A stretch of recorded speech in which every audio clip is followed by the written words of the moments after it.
Sometimes I do not blame the company, the airlines, for withdrawing the perks, the benefits they give to the staff. It was all because of our doings that the company stopped providing certain privileges to us. I'm going to talk about a few things. Like, for example, there was a time when we stopped, the crew had a 4 or 5 days night stop in Bombay, I think, or New Delhi. I'm not too sure, but it was a long stay. And when the big boss was on board, the chairman was on the flight, the crew went to tell him or complain to him that we are so bored, Mr. So and so, to have so many days in India. Hey, every day you're there, you're paid by the day, besides your basic salary. Oh, one day you might even get like $70, $80 in India. Why complain?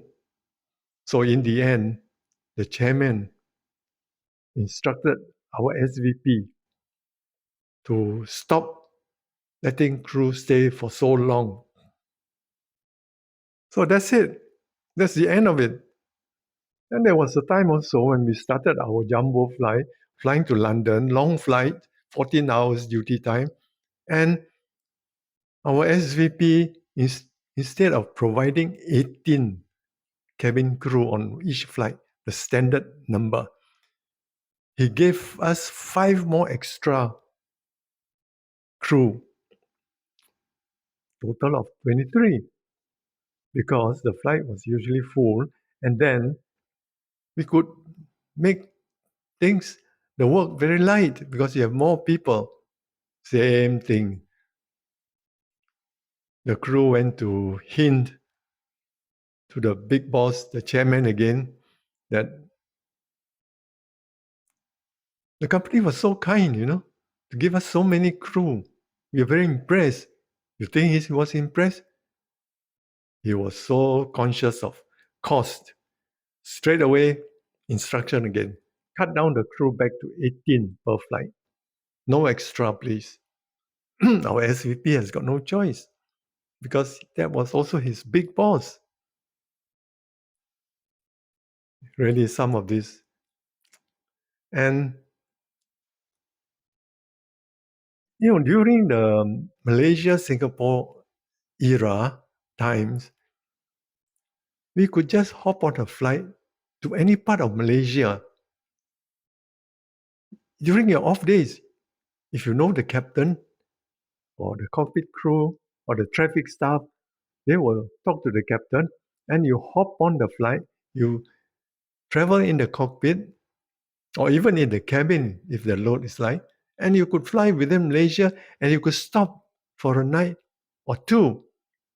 Then then the next flight out back to Singapore, they will put your name on the general declaration, a type of document to say that you're a crew. And then it was like, I want to go to Penang, for example. I I'll wait at the airport and for the captain who was flying to Penang. Then I'll talk to him and he said, okay, come on board. And then when we arrive at Penang, I'll get off. Although the flight may do a turnaround and get back to Singapore, I'll stay in Penang for the next 1-2 days. And then the next flight out of Penang, I'll go to the airport and speak to the captain again, and he'll bring me back. All for free. No immigration clearance because you are manifested as a crew. Then the same thing again. Abusers. People, the staff, the crew stayed for too long, didn't come back for a while. And of course, the company found out and stopped this privilege. So there are many things we can't blame the airline for. airlines for withdrawing all those privileges. Yeah, why children under certain age, like 5, staff children, cannot travel first class? Although the parents are entitled to, like the pilots, the managers, the big bosses, the station manager, because there was one station manager, he was with his family in the first class, and his kids were making a lot of noise, disturbing the other revenue passenger.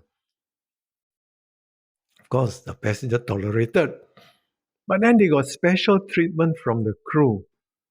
Food that the crew told the first class passenger was not available was made available to the staff children.